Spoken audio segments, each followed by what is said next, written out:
தன் மனைவி விதவையானாலும் பரவாயில்ல, இந்த நாட்டுல உள்ள கோடான கோடி பெண்களோட மாங்கல்யம் காப்பாற்றப்படணுங்கிறதுக்காக போர்க்களத்துல உயிர் நீத்தானே, அந்த வீரனோட குழந்தைகளுக்கோ இந்த அவல நிலைமை. பாருங்க இந்த பிள்ளைகளை, இந்த குழந்தையோட பரிதாபமான முகத்தை பாருங்க, இது போட்டுக்கிற கிழிந்த துணிகளை பாருங்க.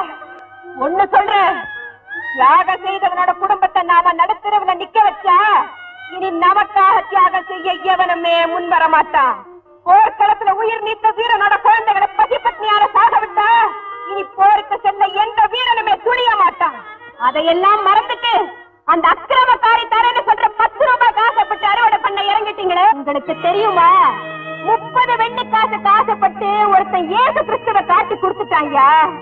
அதுக்கு பிறகு எத்தனையோ கோடான கோடி 30 வெள்ளி காசுகளை இந்த உலகம் பார்த்துருச்சு.